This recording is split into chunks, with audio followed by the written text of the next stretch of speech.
Bonsoir et bienvenue à notre webinaire sur l'orientation et comment bien choisir son école d'ingénieur. On est très content d'être avec vous ce soir pour essayer de vous aiguiller, puisque on sait que c'est une période très importante pour vous. Vous êtes en réflexion, vous êtes peut-être en dernière année de lycée et vous êtes en train de réfléchir à ce que vous allez faire l'année prochaine. Vous savez aussi que prochainement vont ouvrir les Parcoursup et la possibilité de monter vos dossiers. Et donc, ce soir, on a la chance d'accueillir avec nous deux personnes, deux intervenants qui vont vous conseiller et essayer de vous aiguiller sur votre choix et possiblement vous aider à bien choisir votre future école d'ingénieur. Alors, ce que je vais faire pour que ça soit intéressant, c'est déjà vous expliquer comment on va fonctionner ce soir. Et ensuite, je partagerai un petit PowerPoint pour essayer de guider ce webinaire. Alors, la première chose, c'est que ces lives qu'on essaye de faire doivent être interactifs. L'idée, c'est que si vous êtes là ce soir, c'est qu'on puisse aussi répondre à certaines de vos questions, vos préoccupations. Donc, n'hésitez pas à mettre dans le chat vos questions. On est sur plusieurs plateformes en live, que ce soit sur YouTube, sur Facebook ou sur notre plateforme Meet Your School. Donc, n'hésitez pas à poser toutes vos questions, on les voit et on pourra les poser à nos deux intervenants qui sont avec nous ce soir. Alors, pour commencer, je vais vous partager mon petit PowerPoint pour essayer d'avancer ensemble sur cette réflexion. Donc, l'objectif, je l'ai déjà dit à plusieurs reprises, c'est déterminer comment bien choisir son école d'ingénieur ce soir. Et on a la chance d'être accompagné par des intervenants de qualité qui ont accepté de prendre une heure de leur temps ce soir. Nous avons Astrid, qui est déléguée générale du concours Puissance Alpha. Elle va se présenter, je vais lui laisser la parole. Et puis Alexandre, qui est délégué général du concours Avenir. Donc, plutôt que ce soit moi qui les présente, je préférais leur donner la parole pour qu'ils vous expliquent qui ils sont et comment ils vont pouvoir vous accompagner ce soir. Astrid, merci beaucoup d'être avec nous ce soir. Est-ce que tu pourrais te présenter? Oui, bonjour. Merci aussi de nous accueillir. On est ravis d'être là et de pouvoir, on l'espère, guider les jeunes sur comment bien choisir son école d'ingénieur. C'est toute une histoire. Donc moi, aujourd'hui, je me représente. Je suis Astrid Ouatelier. Je suis déléguée générale du concours Puissance Alpha. Le concours Puissance Alpha, c'est 18 écoles sur toute la France, dans tout le territoire, à travers 35 campus.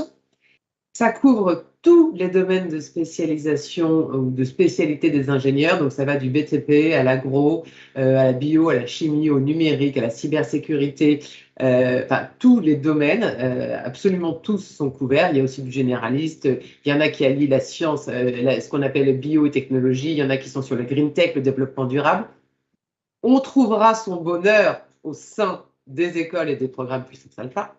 Et le concours vous permet d'y rentrer dans ces écoles et elle a la particularité de faire en sorte que la notation soit individualisée. C'est-à-dire que nous avons 18 écoles qui vous proposent 60 programmes.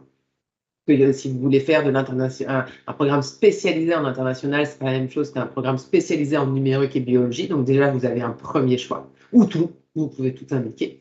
Ensuite, l'autre filtre, c'est qu'on va vous noter en tant que concours, parce qu'il faut bien qu'on vous évalue pour savoir votre capacité à réussir dans nos écoles. Et on va vous évaluer au vu du programme que vous avez choisi et au vu de qui vous êtes.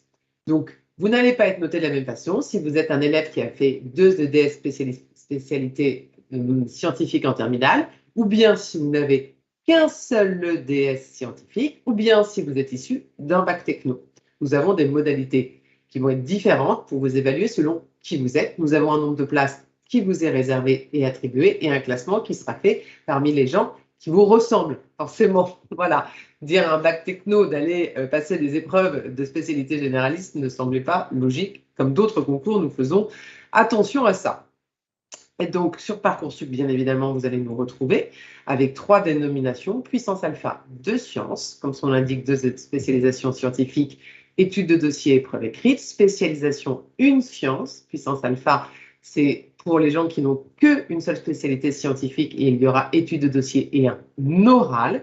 Et puissance alpha techno pour ceux qui sont en bac techno, STI2D, STL, STAV, où vous avez une double étude de dossier de la part du concours et de la part de l'école. Et puis, nous avons également, pour ceux qui voudraient rentrer dans le monde de l'ingénierie, mais pas directement en école d'ingénieur avec un cycle 5 ans, nous avons Puissance Alpha Bachelor, les admissions Bachelor, que vous trouverez également dans Parcoursup et qui seront une étude de dossier faite par l'école uniquement, puisque ce sont des dossiers très spécialisés. Il y a déjà une spécialisation dans un Bachelor et qu'en plus, il y a une ouverture à des profils très divers. Donc, l'école va aller vous regarder au plus près. Voilà, nous avons 4 voies d'accès pour 18 écoles, 35 campus et une soixantaine de programmes dans Parcoursup. Eh ben, merci beaucoup Astrid, c'était très clair et je pense que tout le monde a pu entendre le fait que vous étiez en adéquation avec ce webinaire au vu de votre expérience et au vu de ce que vous faites. Alexandre, est-ce que vous pourriez vous présenter aussi ? Bonsoir. Alors effectivement, je représente moi le concours Avenir, qui est un concours qui aujourd'hui réunit 7 grandes écoles d'ingénieurs qui, un peu de la même façon, sont réparties sur le territoire. C'est-à-dire que vous trouverez parmi ces 7 écoles que sont Builders, l'ECE, l'EXI, l'EPF, les CIGELEC, les SILV et les STACA, des écoles tantôt à Paris, Île-de-France, tantôt en région. Vous trouverez également au sein de ce concours des écoles dites plutôt généralistes qui s'adressent davantage à des jeunes qui ont une appétence particulière pour les sciences, mais qui n'ont pas une idée très précise encore du domaine de l'ingénierie qui les intéresse, qui veulent prendre le temps de découvrir un petit peu les différents domaines qui leur sont accessibles pour se spécialiser uniquement en fin de cursus. Mais vous trouverez au sein du concours Avenir également des écoles à l'inverse, plutôt spécialisées, tantôt dans le domaine des transports, l'aéronautique, l'espace, l'automobile, le ferroviaire, tantôt dans le domaine du bâtiment, du travaux publics ou encore dans le domaine du numérique. À l'inverse, ces écoles sont plutôt destinées à des étudiants qui ont une idée un peu plus précise du domaine d'ingénierie qui les intéresse. Vous trouverez également ces écoles sur Parcoursup. La sélection se fait de notre côté sur l'étude de dossier qui concerne les notes de première et des 2 premiers trimestres uniquement de terminale. En fonction de ce dossier, les meilleurs d'entre eux sont déclarés ce qu'on appelle nous des grands classés. Ce sont des très bons dossiers qui sont exemptés des épreuves écrites. Et tous les autres candidats, sans exception, on n'élimine personne sur dossier, mais si vous n'êtes pas grand classé, tous les autres candidats passent des épreuves écrites qui sont prévues le 29 avril prochain. Et qui se dérouleront dans tout un tas de centres un petit peu partout en France et à l'étranger. De la même façon, les écoles du concours Avenir proposent à leurs candidats d'intégrer soit le programme ingénieur en 5 ans, puisqu'on en parlera peut-être tout à l'heure, mais le diplôme d'ingénieur s'obtient en France au bout de 5 ans d'études, quel que soit le chemin que vous prendrez, le drapeau à damier de l'arrivée se trouvera au bout de 5 ans. Mais proposent également ces écoles aussi des programmes bachelor, un petit peu comme l'a présenté Astrid, qui sont des programmes en 3 ans, plutôt professionnalisants, davantage destinés à des jeunes qui n'ont pas forcément les ailes à partir pour un voyage sur 5 ans et qui se disent au bout de 3 ans, je me sens davantage à partir sur le milieu du travail. Et pourquoi pas, pour les meilleurs d'entre eux, éventuellement, de poursuivre les 2 années qui leur manquent pour obtenir le fameux diplôme d'ingénieur. Voilà. Donc un concours, encore une fois, très diversifié dans ses situations géographiques par les écoles qu'il représente, par les domaines que représentent ces écoles, tantôt généralistes, tantôt spécialisées, et une sélection, là, pour le coup, assez classique, dossier scolaire et épreuve écrite. Eh bien, merci beaucoup Alexandre pour cette présentation. Pareil qu'Astrid, tout le monde peut savoir que ce soir, vous êtes la personne adéquate pour poser toutes les questions sur cette thématique qui est de comment bien choisir son école d'ingénieur. Je me présente aussi rapidement, Yves Perret, donc je suis le fondateur-président de la solution Meet Your School. Donc c'est une solution qui vous accompagne aussi puisqu'on organise une multitude d'événements liés à l'orientation, pas que liés à l'école d'ingénieur, mais sur plein de thématiques. Donc on organise des événements, des webinaires comme ce soir pour essayer de vous accompagner, de vous coacher et d'essayer de vous faire prendre la meilleure décision possible qui va arriver là dans les prochains mois pour vous. Voilà, et donc du coup, on met à disposition ce type d'événement. Pardon, oui, je ne sais Oui. pas si, pour éviter de faire fuir des gens avant la fin, et je parle également sous le contrôle d'Astrid, mais il est important de préciser, et on ne l'a pas fait ni l'un ni l'autre, que nos écoles membres recrutent principalement des jeunes après la terminale pour une entrée post-bac, et j'imagine que c'est la majorité des gens qui sont devant leurs écrans ce soir, mais il ne faut pas faire fuir des gens qui auraient potentiellement entamé des études supérieures ou qui seraient partis en classe préparatoire, parce que même si nos écoles recrutent, encore une fois, majoritairement des élèves de terminale pour les amener sur 5 ans, pendant les 5 ans au diplôme d'ingénieur, toutes nos écoles, sans exception, recrutent également des jeunes qui auraient débuté des études, la plupart du temps plutôt scientifiques, autres, je ne sais pas moi, qui seraient partis dans une licence scientifique, une licence de maths, une licence de physique, qui seraient partis faire un BUT et qui souhaitent rejoindre nos écoles en admission dite parallèle, en 2e, 3e, 4e année, en fonction de l'état d'avancement de leur profil, ou des gens qui seraient partis en classe prépa classique, qu'on appelle traditionnellement les maths sup et maths spé, qui veulent également rejoindre nos écoles. C'est tout à fait possible. Donc, s'il y en a derrière leurs écrans, surtout qu'ils ne nous quittent pas, parce qu'on pourra en parler tout à l'heure. Eh bien, c'est très juste. Merci beaucoup pour cette précision, Alexandre. Du coup, on va commencer cette présentation. Hop. Alors, moi, ce que j'avais juste envie de dire par rapport à l'introduction, et j'aime beaucoup cette phrase, c'est on doit prendre les petites décisions avec sa tête et les grandes avec son cœur. Et là, la décision qui va être la vôtre va avoir un impact très important pour vous, votre vie en général, puisque c'est une décision d'orientation qui va impacter normalement vos études, forcément, et ensuite le métier qui va en découler.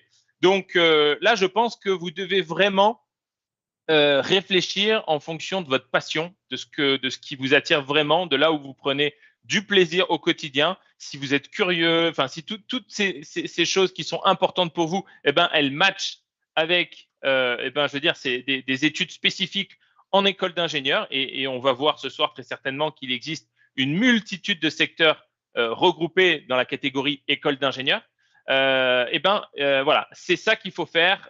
Vraiment, essayer déjà de faire une analyse de vous-même, ce qui vous passionne, ce que vous aimez, pour être en mesure d'aller là où vous êtes fait pour aller, et pas forcément regarder les toutes petites problématiques qui peuvent être de localisation. C'est trop compliqué parce que c'est trop loin. J'aimerais faire ça, mais c'est trop loin. Ou j'aimerais faire ça, mais peut-être que j'en ai pas l'argent. Ou j'aimerais faire ça, mais j'ai peut-être pas les notes. Bon, peu importe. Et il y a la tête qui, des fois, vous crée des problématiques avant de faire parler votre cœur et votre volonté de faire quelque chose. Donc, voilà. Moi, c'est un point qui est pour moi super important. C'est que je vois beaucoup de jeunes qui d'abord pensent aux problématiques avant d'essayer de mettre sur la table leur passion. Et l'idée, c'est ça, ce soir, de mettre ça en avant. Alors, vous êtes face à un énorme choix. Vous êtes énormément, alors que ce soit lycéen ou étudiant en reconversion, peu importe, mais vous êtes beaucoup. Il y a beaucoup d'établissements de l'enseignement supérieur, public, privé, et on se rend compte que sur Parcoursup, vous avez beaucoup de possibilités, beaucoup de choix. Et l'idée, par rapport à cette immensité qui est devant vous, c'est d'essayer de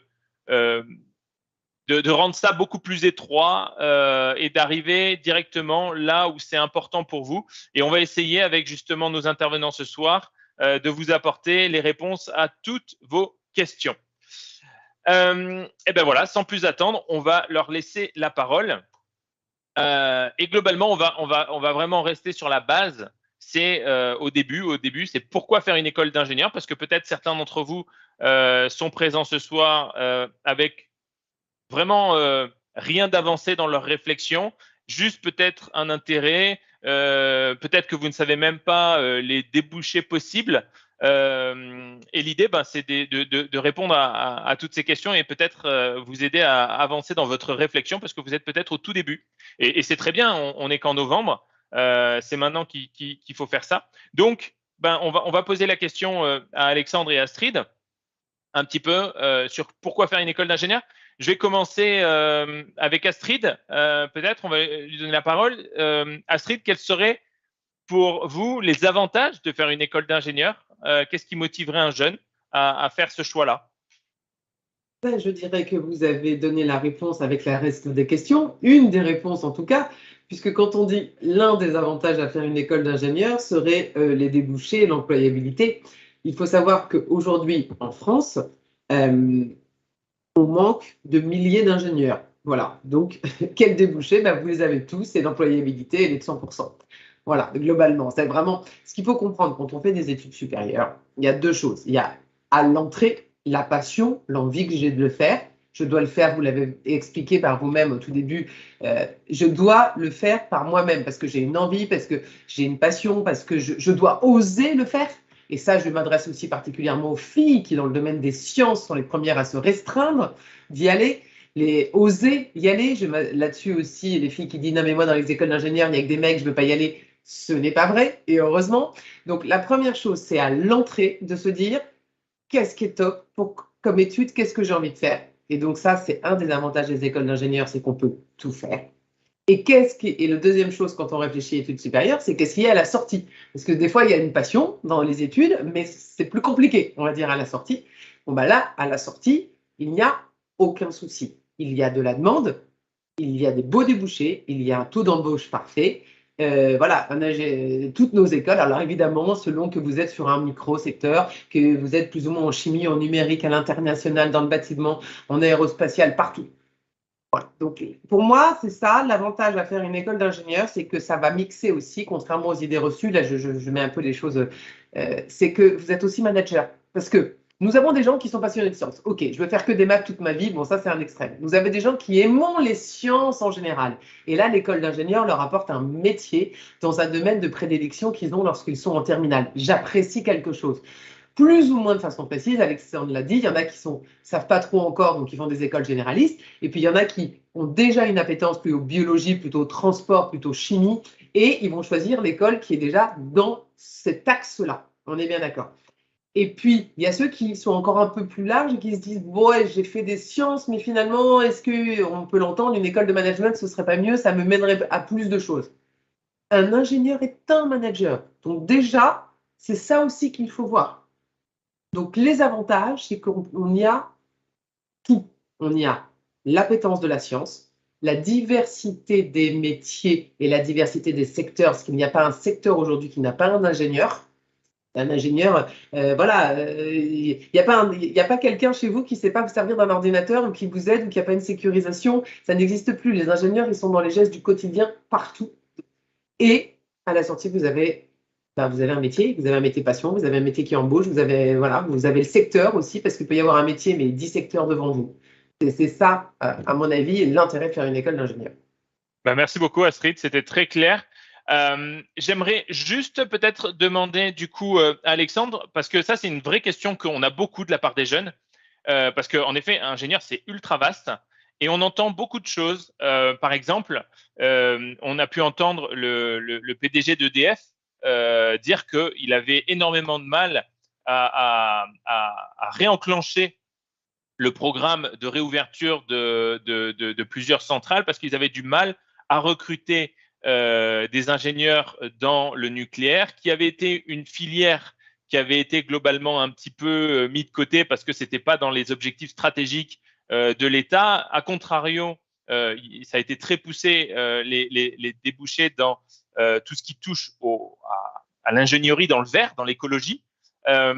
Globalement, comment est-ce que, parce que c'est ça aussi l'objectif d'un jeune qui démarre ses études et il va se spécialiser, comment être sûr que demain, la filière qu'il va faire ne va pas être une filière qui va être mise de côté, comme ça a pu être le cas un peu dans ces échanges sur le nucléaire qu'on fait parler beaucoup.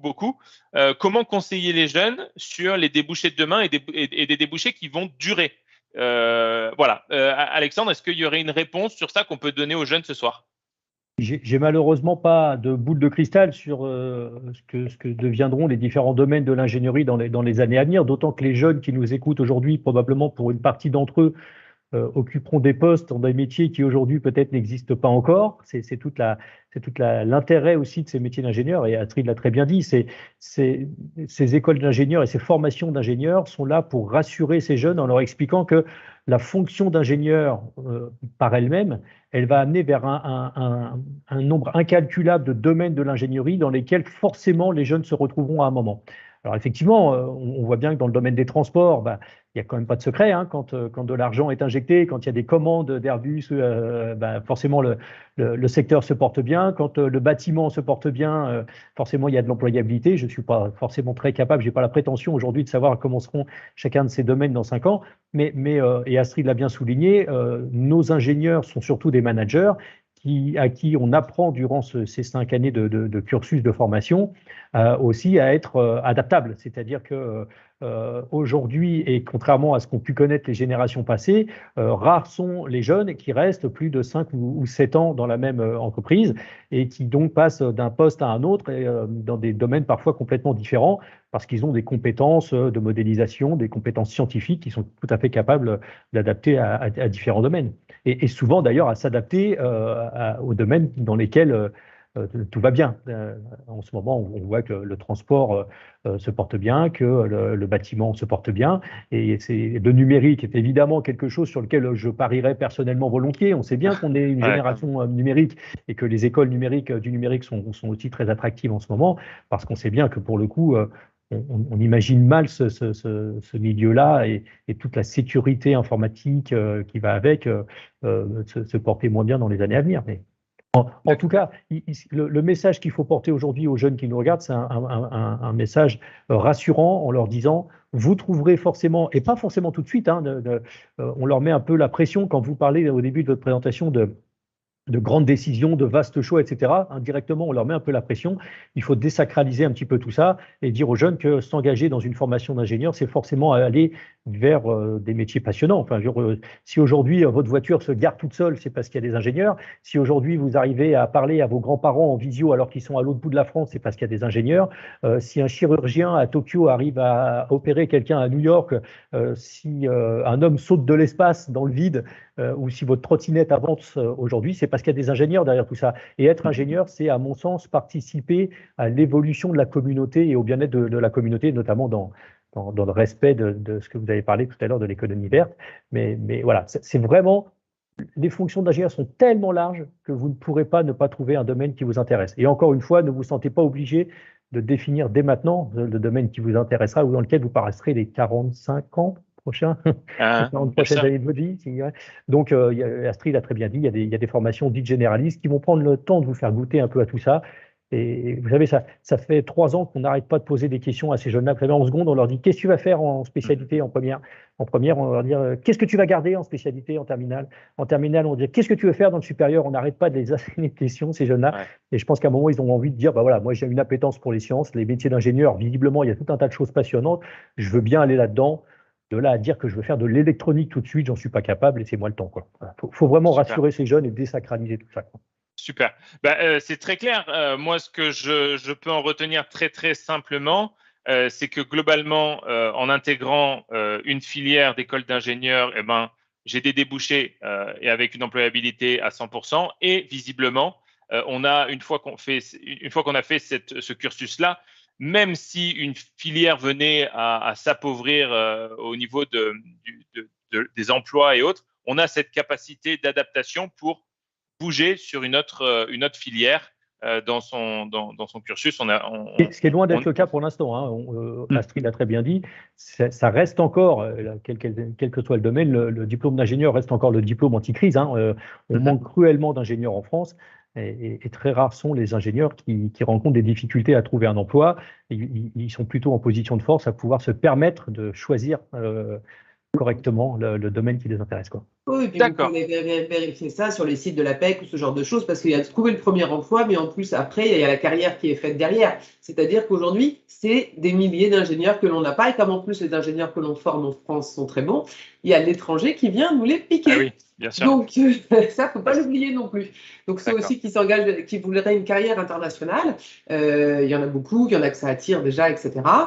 C'est quelque chose, voilà, c'est aussi un débouché. Ceux qui se disent, ben moi, encore une fois, il y en a beaucoup qui peuvent hésiter en se disant, bah, je voudrais plutôt aller directement partir à l'étranger ou je ne sais quoi. Bah, sachez aussi que l'ingénieur, c'est plus qu'un pied aussi dans cette. Parce qu'il n'y a pas un ingénieur franco-français dans la mesure où aujourd'hui, en plus, c'est un partage de connaissances, que tout est en anglais et que l'ingénieur d'Inde, il va communiquer avec l'ingénieur sur les connaissances et les avancées qui ont été faites aux États-Unis, qui sont passées par la France. Donc, on l'a vu quelque part un petit peu avec le Covid, quand il a fallu développer un vaccin, ça s'est quand même bien mutualisé et les informations ont transféré. Et bon, alors, c'est pas un ingénieur pur derrière, il y avait quand même quelques pharmaciens, il me semble, mais on a. Voilà, il y a quelque chose de très marqué. On ne choisit pas un ingénieur. Un ingénieur, ce n'est pas un métier, c'est 1000 métiers. Et ces métiers-là, ils évolueront aussi quand ils auront fini leurs études. Donc, il n'y a pas de pression, quoi. On va le redire, Alexandre l'a redit, il n'y a pas de pression. Tu vas trouver ta voie et ton métier. Super. Bon, ben, c'est parfait. Alors, du coup, je vois beaucoup de questions qui sont des questions ultra terre à terre, ultra pragmatiques de la part des jeunes sur quand ouvre Parcoursup, est-ce que je peux faire une prépa, pas prépa, voilà, les vœux, voilà, j'ai beaucoup de questions comme ça. On va y venir, vous inquiétez pas. On va aborder ce sujet qui est beaucoup plus terre à terre. Mais là, c'était juste pour débuter. Thématique, mais très, très rapide. Sur le classement des écoles, parce que du coup, c'est pareil, un sujet qui est abordé par les jeunes sur comment choisir mon école. Peut-être, pareil, là, une question chacun sur ce sujet-là et avoir votre avis. Je vais commencer par Alexandre. Alex, est-ce que vous pourriez me donner un petit peu votre avis sur comment fonctionnent les classements des écoles? Parce qu'on se rend compte qu'il en existe beaucoup. Il y a beaucoup de classements d'écoles. Il y a des classements d'écoles en France, déjà il y en a plusieurs. Il y a des classements d'écoles à l'international. Comment est-ce qu'un jeune peut se retrouver dans ces classements, puisqu'en plus on se rend compte que ces classements ne sont pas les mêmes. Donc si tous les classements étaient les mêmes, à l'arrivée, on pourrait se dire super, sauvé, je suis ça, mais on se rend compte qu'en fait c'est même plus les mêmes. Il y a des classements d'écoles, il y a des classements de programmes. Comment est-ce qu'on peut aider ces jeunes ce soir à se défaire un peu de ça et essayer de trouver leur voie? Alors, il existe effectivement plusieurs classements, palmarès, ça porte plusieurs noms, hein, qui sont souvent édités par des supports de presse, qui sont, alors, et c'est la première information importante à prendre en compte, la plupart du temps basés sur des informations déclaratives des écoles. Les formations reçoivent des questionnaires, ils doivent répondre à tout un tas de questions, et en fonction des critères que chaque support décide d'attribuer à tel ou tel critère, il obtient son fameux palmarès des écoles classées entre elles. Alors, la première chose, c'est que chaque candidat peut aujourd'hui de plus en plus se retrouver dans ces différents classements parce que les supports de presse ont fait un petit peu évoluer leur palmarès de façon à pouvoir les personnaliser. C'est-à-dire que chaque parent ou chaque jeune aujourd'hui a la possibilité de mettre lui-même en avant presque, je ne dis pas ses propres coefficients, mais en tout cas de valoriser tel ou tel domaine. Si un jeune va vouloir favoriser plutôt le salaire à la sortie des étudiants de cette école, les partenariats internationaux de cette école, les partenariats industriels de cette école, le nombre de professeurs particulièrement renommés de cette école, et en fonction des différents choix de chacun, vous pourrez presque vous faire votre propre palmarès. Alors, les écoles du concours Avenir sont régulièrement bien classées dans ces palmarès, et ça me permet, sans avoir une image particulièrement connotée, pas de critiquer, mais en tout cas de vous mettre en alerte sur ces palmarès qui doivent être forcément, on ne peut pas vous empêcher les jeunes et leurs parents aujourd'hui de prendre en compte ces palmarès, ils existent, on est tous pareils. Quand le palmarès des meilleurs hôpitaux de France ou des régions où il fait bon vivre sortent, eh ben, on regarde tous un petit peu ce truc-là, histoire de voir comment notre région ou notre hôpital de proximité se positionne. De la même façon pour les lycées, hein, notamment. Hein. On ne peut pas nous empêcher de regarder ces palmarès, parfois un peu par curiosité. Maintenant, la recommandation que j'aurais moi personnellement à faire ce soir, c'est de prendre ces palmarès un peu avec des pincettes. Je crois que la meilleure école pour un candidat n'est pas forcément la meilleure école pour un autre. Il faut vraiment, comme on l'a dit depuis le début, essayer de réfléchir un petit peu à quel domaine est susceptible de vous intéresser. Si vous n'avez pas d'intérêt encore trop précis, quelles sont les écoles généralistes qui existent, où se situe-t-elle, comment aller dans les journées portes ouvertes, aller rencontrer les professeurs, voir si vous vous sentez bien dans cette école-là. Voilà, mais de ne pas donner une importance trop démesurée à ces palmarès qui, non seulement sont différents entre eux, mais en plus varient chaque année. C'est-à-dire qu'une année, vous allez prendre telle école parce qu'elle est troisième, alors que l'autre est cinquième, et puis vous allez vous apercevoir que l'année suivante, quand vous l'aurez intégrée, votre école sera passée cinquième et l'autre troisième. Enfin voilà. Donc voilà. Jetez-y un coup d'œil, on ne peut pas vous en empêcher, mais c'est vraiment un élément qui doit être pris en compte de façon très modérée. Merci Alexandre, c'était très clair et puis ça permet d'être rassurant pour les jeunes aussi, de se dire une école qui est justement dans ses palmarès, qui dit de prendre avec des pincettes ces classements, c'est aussi intéressant parce qu'il y a beaucoup de gens qui croient qu'il faut forcément se baser là-dessus. Astrid, est-ce qu'il y aurait un complément d'information ou ce que Alexandre a dit est suffisant?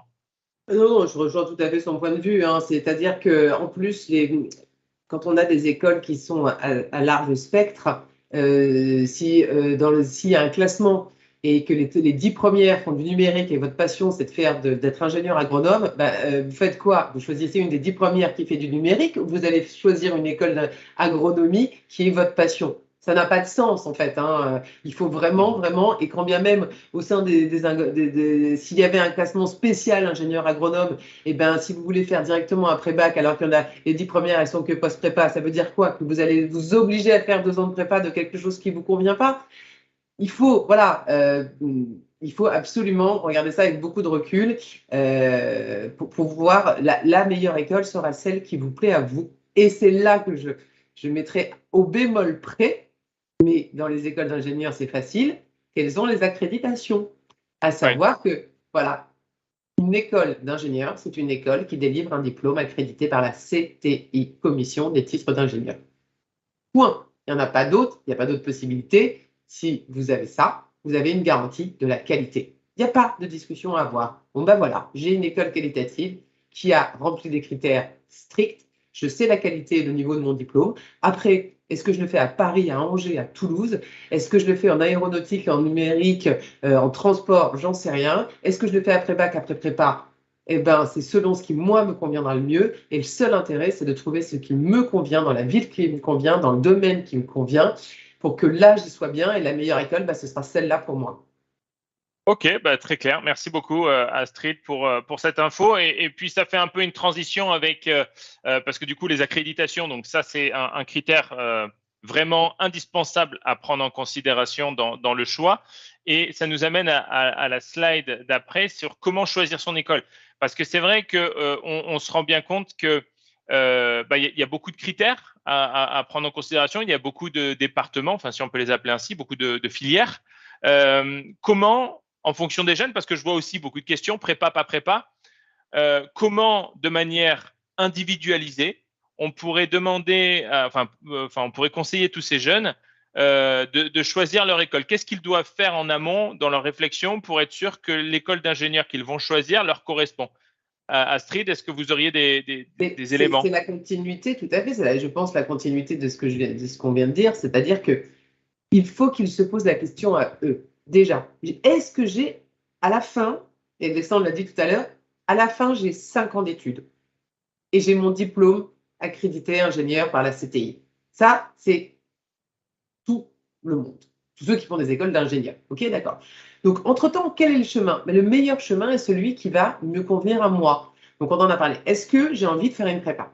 Est-ce que je sais ce que c'est? Ou est-ce que je veux rentrer dans ce qu'on appelle un peu plus des prépas intégrées, qui ont quand même une approche école, qui ont une approche où tu peux déjà partir à l'étranger, où tu peux déjà avoir quelques stages? Déjà, on n'est pas dans la même façon de vous apprendre les choses.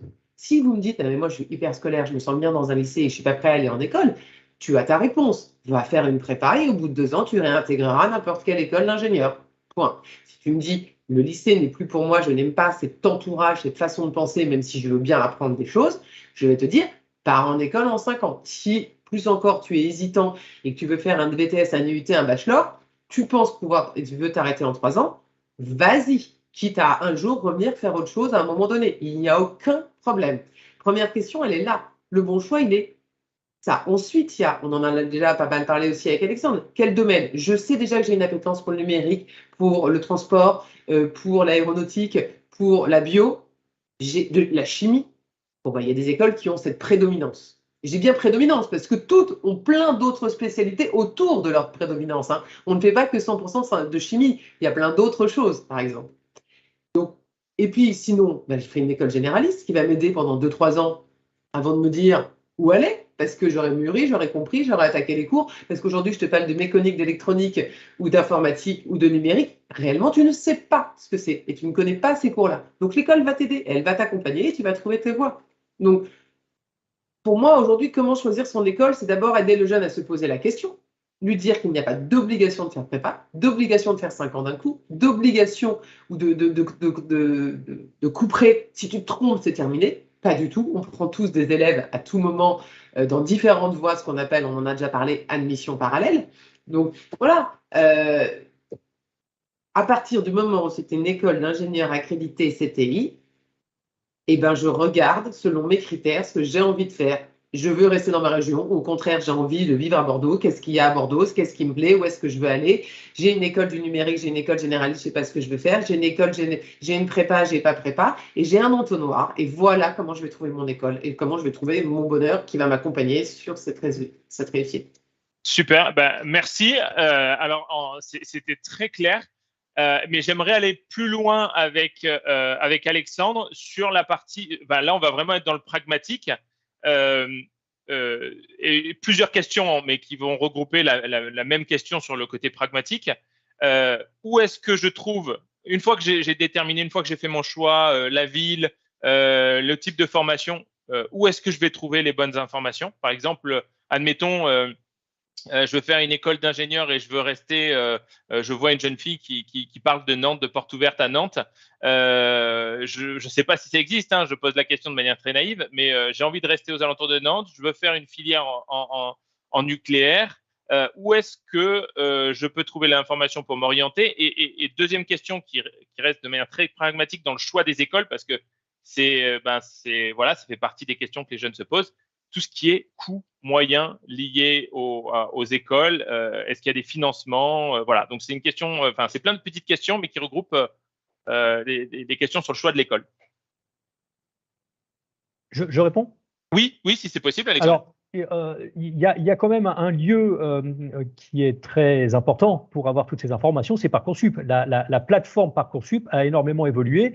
Et il y a quelques années, Parcoursup était une plateforme, j'exagère un petit peu, mais uniquement, j'allais presque dire administrative, d'inscription et de dépôt des dossiers. De plus en plus, Parcoursup est en train de se transformer en une plateforme également d'aide à l'orientation, sur laquelle vous trouverez tout un tas d'informations sur l'ensemble des formations proposées sur Parcoursup, avec tout un tas de mots-clés. Alors là, pour le coup, je vends volontiers le portail Parcoursup sur ce point-là. Vous avez la possibilité sur Parcoursup de repérer des formations en fonction de votre situation géographique, et grâce à une carte de France interactive, de taper des mots-clés sur des domaines, sur une école qui vous intéresse. Et là, vous avez toutes les formations qui sortent. Et une fois que ces formations sortent, vous avez des fiches descriptives en plus de chacune de ces formations, avec tout un tas d'informations sur le nombre d'anciens, sur les relations internationales, les relations entreprises, sur les programmes académiques, etc. Et alors là, si vous commencez à détecter des établissements qui semblent vous plaire, là, c'est un peu de votre temps, malheureusement, mais il faut quand même aller voir ces établissements avec, et même sur Parcoursup, vous aurez les dates de ces fameuses portes ouvertes. La jeune fille qui semblait parler de Nantes, il faut, une fois qu'elle a repéré ces établissements, en zoomant avec la carte interactive de Parcoursup sur la région nantaise et en mettant des mots-clés, elle va trouver des établissements qui lui correspondent. Alors peut-être qu'elle n'en trouvera pas et qu'il faudra dézoomer un petit peu parce que les établissements ou les formations qu'elle recherche ne sont pas forcément dans la région nantaise et qu'il va falloir qu'elle dézoome un petit peu sur sa carte et elle va s'apercevoir qu'elle va devoir s'éloigner un petit peu de son domicile. Mais une fois qu'elle a trouvé ça, il faut qu'elle aille voir ces établissements de formation. Il y a quand même des portes ouvertes qui sont très bien faites pour cela, et qui permettent aux jeunes d'aller rencontrer leurs futurs camarades de cours, hein, puisque généralement, pendant les portes ouvertes, un bon paquet d'étudiants sont mobilisés pour les accueillir, de voir les professeurs, de voir la direction, d'avoir des informations sur toute la partie pédagogique de l'école. Et puis, un dernier mot, de plus en plus d'écoles proposent également des opérations d'immersion. Alors là, c'est un peu plus qu'une porte ouverte, c'est-à-dire que vous allez passer 1, 2, parfois 3 jours dans ces écoles qui vous accueillent comme si vous étiez un étudiant. Et vous savez, traditionnellement, quand vous allez dans des portes ouvertes des écoles, on vous montre un amphi, on vous dit voilà, ça c'est l'amphi, ça c'est la salle de classe. Et bien là, pendant ces journées d'immersion, on vous ouvre la porte, un cours est en cours, et on vous dit asseyez-vous, le cours va commencer, et vous suivez les cours pendant 2-3 jours, vous mangez à la cantine de l'école, et vous êtes un élève de l'école, et rien de mieux pour voir si vous vous sentez à l'aise dans ces murs, si les jeunes qui sont dans la salle avec vous pourraient être vos copains ou vos copines l'année prochaine, et si les profs ont l'air des bons profs et accessibles, etc. Donc, il y a les portes ouvertes, il y a ces journées d'immersion qui vous permettent vraiment de prendre la température de ce qui vous attend, parce qu'il ne faut pas oublier que vous allez y passer normalement 5 ans, hein, si vous y rentrez après le bac. 5 ans, c'est ce que vous avez fait depuis la 4e, je crois, hein, ou la 3e. Ça vous paraît loin, la 4e, quand on est en terminale? Eh ben, faut vous dire que vous avez encore la même chose à faire. Donc, vous avez intérêt à vous plaire dans l'établissement qui va vous accueillir. Donc, n'hésitez pas à vous y rendre physiquement. Ça, c'est très important. Eh ben, super. Du coup, Alexandre, vous avez répondu à cette question de où trouver les bonnes informations, comment peut-on rencontrer les écoles. Donc, Parcoursup, on peut aller sur les journées portes ouvertes qui sont présents et, si possible, si on est à proximité, être en mesure de faire des journées immersion. Est-ce qu'il y a d'autres, par exemple, pour les écoles que vous représentez, Alexandre, est-ce qu'il y a d'autres façon de faire pour rencontrer les écoles, journée porte ouverte, les salons peut-être? Il y a des salons. Alors, il y a tout un tas de professionnels de l'orientation dont vous faites partie, hein, qui sont là pour aider les jeunes dans leur orientation. Il y a des salons physiques en présentiel, à Paris en région. Il y a des salons en virtuel. Je crois que vous en organisez, mais je crois que vous en parlerez peut-être après également, sur lesquels des représentants des écoles, parfois des élèves, parfois des professeurs, des institutionnels, viennent répondre à volontiers de façon, alors là, pour le coup, individualisée à chacun des visiteurs. Donc, n'hésitez pas à vous rendre sur ces salons, à suivre les webinaires comme vous le faites ce soir pour avoir un maximum d'informations. L'orientation est malgré tout une démarche active. Alors là, faut quand même faut bien inciter les jeunes à se prendre un petit peu par la main, parce que si vous attendez dans votre coin, je ne dis pas que votre lycée organisera pas, hein, la journée orientation forum le samedi matin, et c'est une bonne chose, mais c'est peut-être insuffisant. Il faut que vous preniez, il faut vraiment vous prendre par la main et avoir une démarche active de salon en présentiel, des salons en distanciel comme vous en organisez, des journées portes ouvertes des écoles, etc., etc. Super, parfait. Astrid, est-ce que c'est la même chose? Est-ce qu'il y a un complément d'information pour rencontrer vos écoles? C'est tout pareil. C'est tout pareil, voilà. Il y a juste un truc, mais Alexandre là aussi, donc je le rajoute. Il y a des journées de préparation aux épreuves. En fait, c'est souvent couplé avec les JPO, mais pas tout le temps. Vu qu'on a des épreuves écrites, évidemment, il y a tout un tas d'outils pour préparer ces épreuves écrites, outils gratuits, voilà, fournis par les écoles, fournis par le concours. Et entre autres, il y a aussi la possibilité de venir s'entraîner, se préparer aux épreuves au sein des écoles. C'est aussi une façon de nous rencontrer.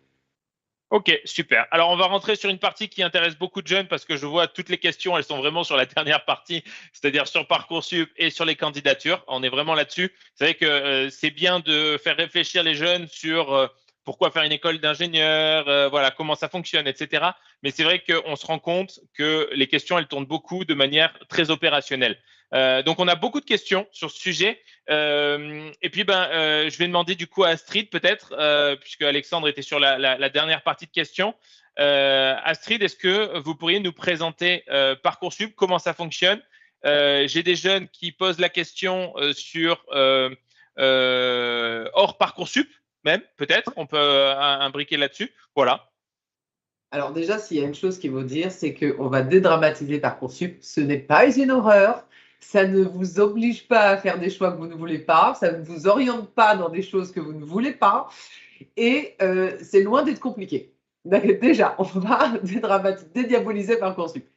Parcoursup, Alexandre vous l'a dit déjà, vous faites des recherches. Je cherche des formations qui m'intéressent. Elles sont d'abord sur Parcoursup, dans une ville, à Nantes, dans le nucléaire. Donc, on prend notre exemple. Je vais voir mes écoles. Et ensuite, j'élargis mon champ d'action, mon panel. J'ai donc des idées de ce que j'ai envie de faire. La première chose, c'est ça. Vous tapez soit l'école, soit le nom du concours. Parce que moi, si vous tapez Puissance Alpha, vous allez trouver toutes mes écoles associées. Je dirais même tous les programmes. Donc après, on vous encourage à taper Puissance Alpha. 2 sciences pour ceux qui ont bien 2 épreuves, 2 EDS scientifiques, 1 science pour ceux qui n'en ont qu'un, techno pour les autres. Et on vous offre la liste de ce qui vous correspond. Si, à l'inverse, vous voulez que les écoles à Nantes, pour reprendre l'exemple, déjà, vous avez ciblé. Donc, vous faites une recherche. Et ensuite, vous l'inscrivez dans vos vœux, c'est-à-dire que vous allez ouvrir un dossier dans Parcoursup, vous allez faire une recherche de ce qui vous intéresse. On va, si je prends mon exemple, vous trouvez puissance alpha. De là, il y a des sous-vœux, c'est-à-dire la liste d'écoles associées à puissance alpha. Donc là, moi, on fonctionne, nous, en programme. Donc, vous n'en avez pas 18, vous en aurez 60. Vous couchez autant de sous-vœux que vous voulez, ça ne vous décompte rien. Et vous validez, vous confirmez votre vœu en finalisant votre dossier. Le dossier, il est fait par une partie pour l'école qui va rentrer toutes les notes à votre place et une partie par vous qui est la lettre de motivation ou le projet de formation motivé, ainsi que les rubriques qu'on vous encourage aussi largement à répondre. C'est les rubriques de la fiche à venir. Mon engagement citoyen, est-ce que je suis sportif, qu'est-ce que je fais à côté, est-ce que je suis parti à l'étranger. Il y a des rubriques bien spécifiques qu'on vous demande de compléter. Il y a des petits paragraphes, donc vous n'avez pas des tartines à mettre, mais par contre, nous montrer que vous avez fait quelque chose, un truc en plus, et nous montrer votre motivation, c'est très souvent pris en compte. Alors là, pour le coup, je parle en ce qui concerne Puissance Alpha, mais je sais que d'autres écoles peuvent le regarder également. Donc ça, c'est intérêt. Donc Parcoursup, je prends mon dossier, je cherche une école, je clique pour avoir un vœu, ça m'ouvre des sous-vœux, je clique autant de fois que je veux sur les sous-vœux qui m'intéressent, je finalise mon dossier et je confirme. C'est tout ce que vous avez à faire. Voilà. Après, on ne va jamais vous proposer quelque chose que vous n'avez pas demandé, ou vous envoyer à un endroit où vous n'avez pas demandé, ou vous refusez un classement dans quelque chose que vous avez demandé. Vous aurez une réponse ou positive, ou négative, ou en liste d'attente pour ce que vous avez demandé.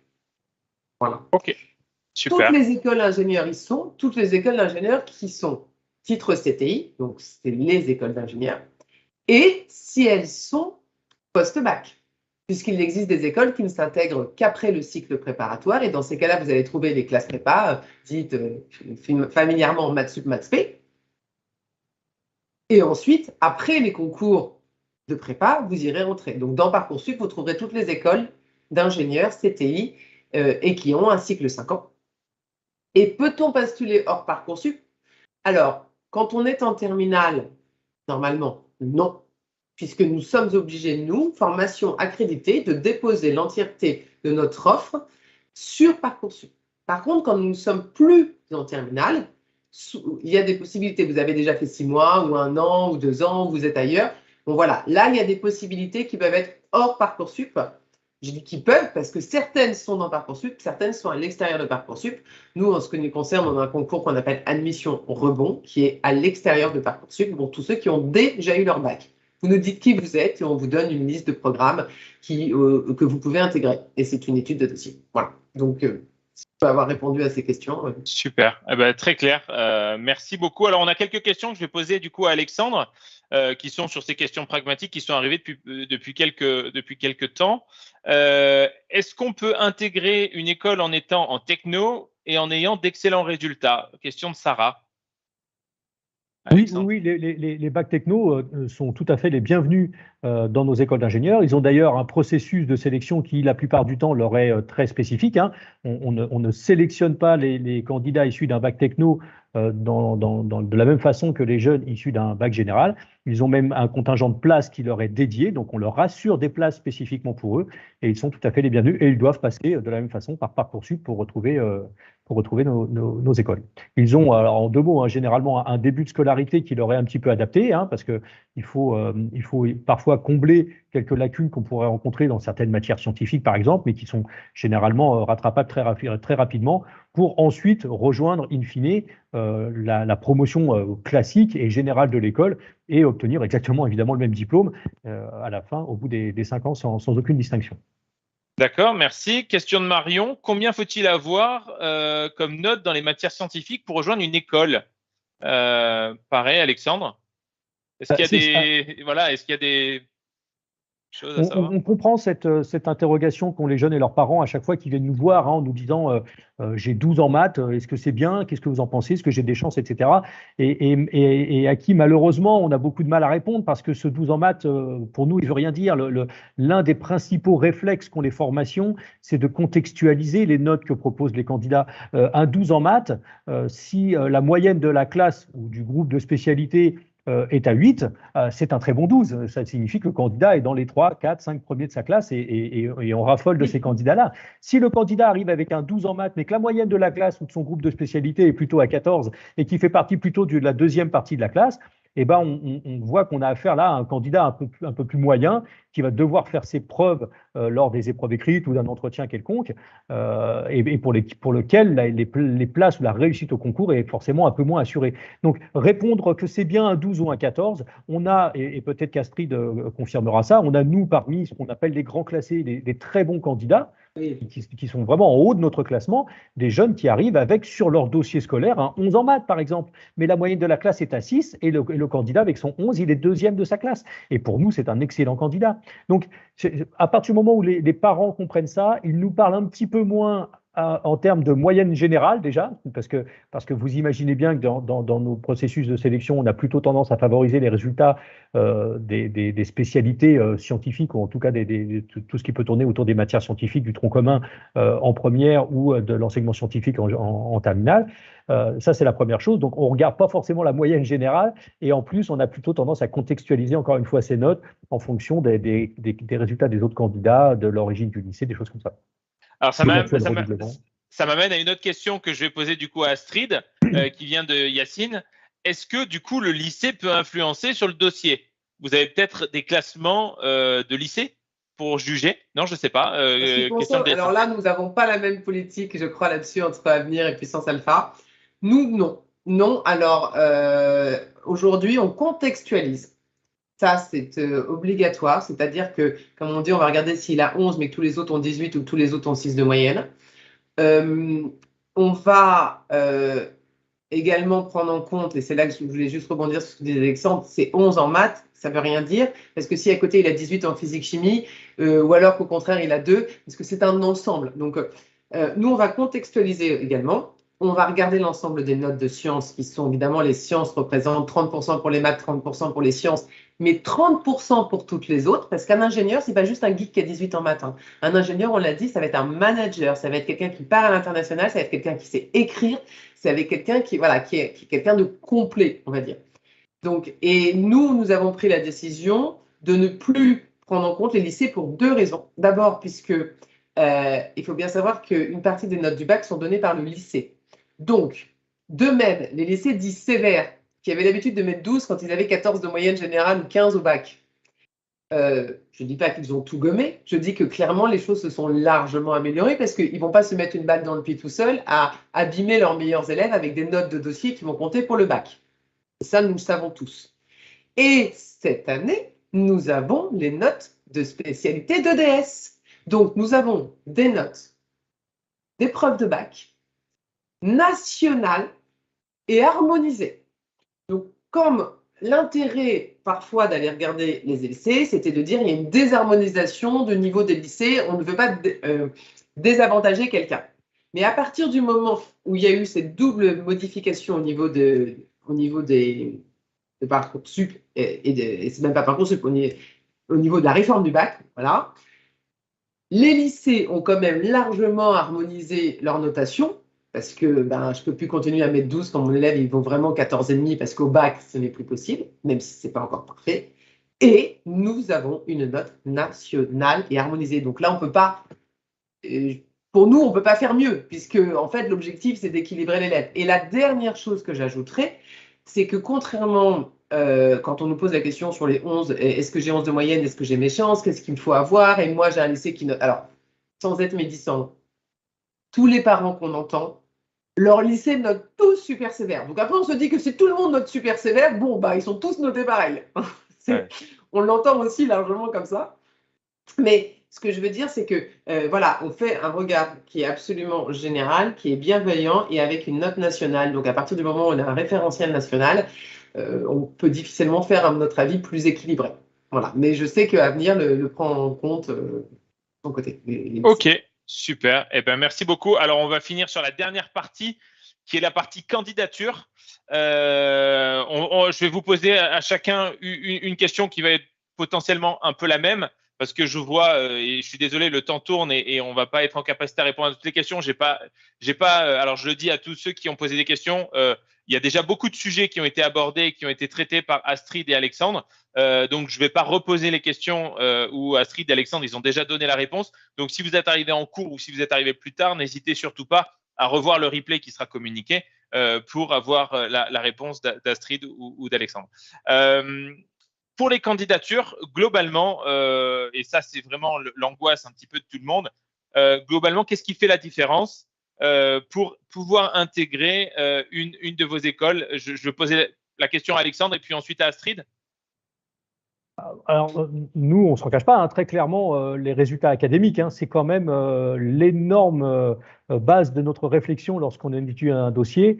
Ce sont les résultats académiques obtenus par le candidat. Alors, pour ce qui nous concerne, depuis la classe de première et lors des 2 premiers trimestres de terminale, ou premier semestre, c'est ce qui fait la grosse différence. Effectivement, encore une fois, en positionnant le candidat dans un environnement qui est sa classe ou son groupe de spécialité. C'est pour nous le plus important. Alors à côté, on ne s'en cache pas, hein, il y a effectivement la fiche à venir, il peut y avoir le projet de formation motivé, il peut y avoir tout un tas de choses qui viennent pondérer un petit peu tous ces éléments, mais les capacités académiques, les compétences académiques sont pour nous le plus gros, évidemment.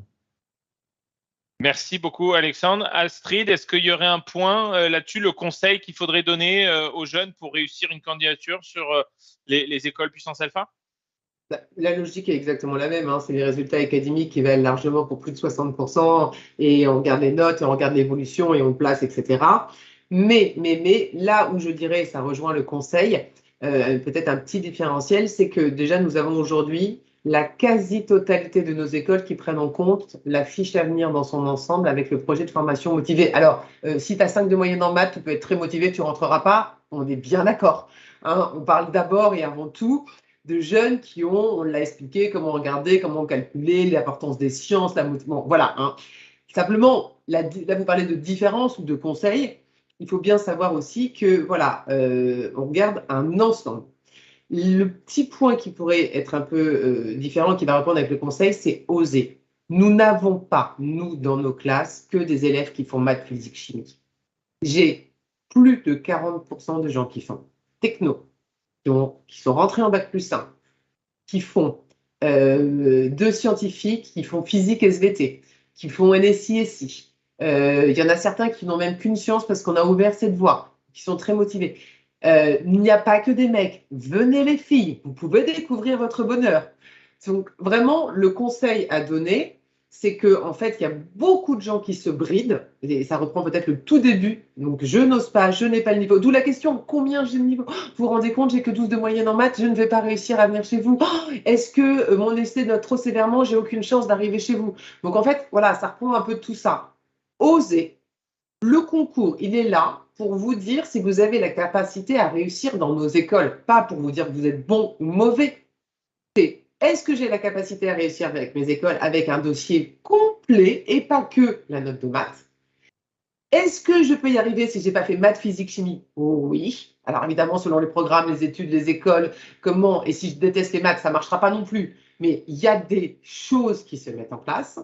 Et le conseil ensuite, c'est en plus d'oser, peut-être, alors je ne dis pas que ça va transformer votre note, mais il y a un regard si vous nous expliquez à quel point vous voulez, dans votre projet de formation motivé, faire telle école dans tel domaine pour telle raison et que vous savez que ça vous passionne. Alors que si vous nous dites, je fais maths, physique, chimie en première et terminale, je veux m'orienter vers des écoles d'ingénieurs parce que j'aime les sciences. Très bien, ça n'apportera rien d'intéressant ou de différence dans votre candidature. Voilà. Donc, le conseil, c'est de surtout pas se brider, d'oser. La seule chose que vous risquez, c'est qu'au pire, on vous dise oui, ou bien qu'on vous dise, écoute, là, on va te mettre en difficulté, donc tu ne vas pas rentrer chez nous, en tout cas aujourd'hui, reviens l'année prochaine peut-être, hein, avec une autre année de sciences complète, voilà, parce que le but, c'est qu'ils réussissent dans nos écoles, c'est toujours ça. Il ne faut pas l'oublier, le dernier tout petit détail, c'est un classement, pas un concours, il ne faut pas avoir 10, il faut être meilleur que l'autre. Ou en tout cas classé parmi les meilleurs. Et comme vous ne savez pas non plus les autres, qu'est-ce qu'ils en sont, quel niveau ils sont, comment ils se trouvent. Et puis, on regarde de près, on le disait, les bacs techno, on les note à part, avec selon qui ils sont, et avec un contingent de places pour eux, parce qu'on ne va pas les mélanger avec les mêmes critères que des gens qui font terminale générale. Donc, c'est la même logique. Nous, en ce qui concerne Puissance Alpha, on fait la même chance pour une science. Les gens, je ne vais pas leur demander à un mec qui fait maths anglais d'aller passer les mêmes épreuves de maths, physique, chimie. Ça n'aurait pas de sens. Si nous t'ouvrons des places, quelques-unes avec un certain niveau, etc. Donc, c'est ça. La différence, c'est un ensemble et il faut oser. Super, merci beaucoup Astrid. Alors, je vais me permettre juste de poser 2-3 questions encore que je vois parce que on arrive à la fin là, avant de terminer et on essaie de répondre assez rapidement, comme ça on peut essayer de répondre à 2-3 questions. Il y a une question qui fait suite à ce que vous avez dit Astrid et je vais demander à Alexandre d'y répondre. Quel est le pourcentage de femmes dans les écoles d'ingénieurs? C'était une question de Camilla. Voilà, donc du coup c'est le fait d'avoir peur d'être bridé, d'arriver que dans un monde très masculin. Je sens dans sa question qui paraît anodine qu'il y a cette peur-là. En tout cas, ce pourcentage, il n'est pas suffisant. Ça, c'est le terme à retenir. Alors, le pourcentage, il peut varier un petit peu en fonction des écoles. On voit, et c'est une chose acquise, qu'il est forcément un peu plus élevé dans des écoles qui ont une coloration un peu plus sciences de la vie, sciences de la terre, chimie, etc. En moyenne, dans les autres écoles, après, on tourne aux alentours de 20-25%. Mais c'est encore insuffisant. Il y a tout un travail qui est fait, même par des associations, pour promouvoir le métier d'ingénieur auprès de ces jeunes filles, à qui on n'arrête pas de dire sans arrêt qu'elles ont toute leur place dans nos écoles, qu'elles sont les bienvenues et que les employeurs eux-mêmes cherchent de la diversité dans nos diplômés. Génial. Donc, allez-y, Camilla, il faut postuler. Vous avez toutes vos chances. Rapide réponse pour Damien qui pose la question par rapport aux vœux sur Parcoursup. Est-ce que ça ne porte pas préjudice à notre dossier de postuler partout? Astrid, on le voit pas, donc de toute façon vous pouvez. L'objectif c'est vous donner un maximum de chances. Donc moi je n'ai aucune idée de l'élève qui va postuler au concours à venir si vous postulez à Puissance Alpha. Et mes écoles en interne, parce que j'ai 18 écoles, je ne leur donne pas l'information si vous allez postuler ailleurs. On le sait, mutualisez vos chances. Voilà, alors après, dans la lettre de motivation, si vous nous citez la liste 18 écoles pour nous dire que vous êtes motivé, ça n'a pas d'intérêt. Voilà. Mais non, il n'y a aucun problème. Super, génial. C'est vrai qu'on n'a pas abordé le sujet. Une question de Francky. Quand est-ce qu'ouvre Parcoursup exactement? Alors, ça se trouve très certainement sur Internet. Alexandre, est-ce qu'on a une date? Alors, Parcoursup ouvre uniquement à la consultation le 20 décembre, puisqu'on vous a expliqué que Parcoursup était aussi une plateforme d'orientation sur laquelle vous allez pouvoir chercher des informations. Ça sera disponible à partir du 20 décembre, mais vous ne pourrez rien faire concrètement à part aller chercher des informations. C'est à partir du 18 janvier uniquement que Parcoursup ouvrira concrètement aux candidats qui pourront faire le choix de leurs vœux et indiquer quels sont leurs vœux pour l'année prochaine, et cela jusqu'au 8 mars. Voilà. Ensuite, ils auront quelques jours supplémentaires jusqu'au 6 avril et quasiment un mois pour valider définitivement leur dossier. Mais la phase de choix des vœux est vraiment située entre le 18 janvier et le 8 mars. Et puis, là, il faut le dire, la date la plus anxiogène pour toutes les familles françaises qui ont un jeune en terminale cette année, ça sera le 1er juin, parce que ce sera la date à laquelle vous aurez tous vos résultats de tous vos vœux et vos sous-vœux à la même seconde. Notez ça dans vos calendriers, le 1er juin 2023. Super. On arrive à la fin. Je suis vraiment désolé. Gatien, oui, vous êtes vraiment très, très nombreux. Plus de 200 à nous suivre en live. Donc, on ne peut pas répondre à toutes les questions. Oui, il y aura un replay. Il sera communiqué prochainement. Donc, pas d'inquiétude. Vous pourrez tout revoir si vous êtes arrivé à la fin. Vous pourrez revoir ce qui a été communiqué. Il y a une question qui est posée. On va finir par cette question, mais très succinctement, parce que je pense que ça doit être une question qui a dû vous être posée. Quelle est la différence entre concours Puissance Alpha et concours Advance? Avenir, pardon, Avenir. On n'a pas les mêmes écoles. Déjà, c'est la première chose. Je crois qu'il faut qu'en tant que représentant de concours, il faut qu'on reste très humble, c'est-à-dire que nous n'existons, nous, qu'au travers de nos écoles et que le choix d'un jeune n'est pas de faire un choix de concours, mais bien un choix d'école et que ce qui doit importer aux jeunes aujourd'hui, c'est de trouver la formation dans laquelle il va passer les 5 prochaines années de sa vie et de trouver l'école qui lui convient. Si par chance, toutes ces écoles, s'il identifie 2, 3, 4 écoles qui semblent intéressés sont dans le même concours, eh bien, il n'aura qu'à passer un seul concours. Si par malchance, je le dis un peu avec humour, il identifie 3-4 écoles qui l'intéressent et que ces écoles sont tantôt réparties dans un concours et dans un autre, il lui faudra passer les 2 procédures. Mais nos concours ne représentent, alors je minimise peut-être un peu trop à l'extrême, mais ne représentent que des procédures administratives de sélection. L'important pour les jeunes, c'est bien de trouver l'école qui les intéresse et surtout pas le concours. Mais si vous permettez, pour que vos visiteurs aient une information très très objectif ce soir. Nous n'étions que deux représentants de deux concours distincts. Il est important de préciser aux gens qui nous écoutent, parce que c'est notre rôle aussi d'information objective ce soir, d'indiquer qu'il existe d'autres concours. Les deux concours qui sont représentés ce soir, que ce soit Puissance Alpha ou Avenir, sont des écoles toutes privées. Il existe également des concours regroupant des écoles dites publiques, que sont par exemple les INSA, les UT, le GEPI Polytech, et il existe aussi un autre concours réunissant d'autres écoles privées, qui sont le concours Advance. Voilà, il est important de les citer parce que c'est pas parce qu'on est les deux seuls à avoir parlé ce soir que voilà, on a une responsabilité d'apporter des informations objectives. Voilà. Super. Il y a globalement six grands concours communs dans Parcoursup qui regroupent la quasi-totalité de toutes les écoles d'ingénieurs de Parcoursup, c'est-à-dire celles qui sont post-bac, on va dire. Génial, super. Merci beaucoup. Peut-être laisser notre email de la boîte contact. Si absolument. Il y a plein de gens qui n'ont pas pu, laissez notre boîte contact. On peut laisser notre email, la boîte contact. C'était exactement ça que j'allais vous proposer. On va juste finir sur le point final, c'est de se renseigner. Là, vous êtes encore toujours dans la bonne période. Vous pouvez trouver des événements d'orientation sur meetyourschool.com. C'est totalement gratuit. Il y a pas mal d'événements qui sont présents sur cette plateforme-là. Et du coup, on vous invite à vous inscrire pour participer à ces événements et rencontrer des experts de l'orientation. Et puis, on arrive justement à la fin. Et du coup, si vous avez encore des questions, est-ce que Astrid et Alexandre, on peut vous contacter, et si oui, comment? Oui, on peut. Alors, si la conversation est affichable, je peux mettre l'adresse mail. Non, ça ne sera pas possible. Il faudra nous le dire à l'oral. Alors, c'est contact@puissance-alpha.fr. Et pour information, on fait un live demain soir à 18h30. C'était pas prévu. Voilà. C'était prévu de longue date, je précise. Parfait, très bien. Donc, si vous avez des questions pour Puissance Alpha, on a les coordonnées d'Astrid. Alexandre? Alors, rien de bien original. L'adresse générique, c'est contact@concoursAvenir.fr. Et le prochain live de présentation du concours aura lieu mardi prochain à 18h30. Mais on en propose plus d'une vingtaine sur l'année. Et vous trouverez toutes les dates sur le site du concours Avenir, concoursAvenir.fr, bien sûr. Super, merci beaucoup. Un grand merci à vous, Astrid et Alexandre, d'avoir participé à ce webinaire, d'avoir d'avoir répondu à toutes ces questions et d'avoir pu conseiller tous ces jeunes. Et j'espère à toutes les personnes qui ont été présentes ce soir ou qui vont voir le replay plus tard, qu'on vous a apporté du contenu de qualité et qu'on a pu du moins vous aider dans votre réflexion ou vous aider un peu plus à choisir la voie dans laquelle vous souhaitez aller. Je vous remercie, je vous souhaite à tous une excellente soirée et puis je vous dis à très bientôt sur de prochains événements. Merci beaucoup, bonne soirée à tout le monde.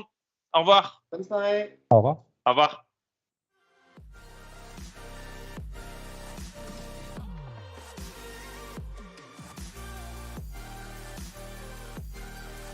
Ah voilà, je crois qu'on est tous les deux, Astrid. On savait pas trop, on attendait. Écoute. Est-ce qu'on doit quitter? Il y a encore quelqu'un en communication qui est là, je sais pas.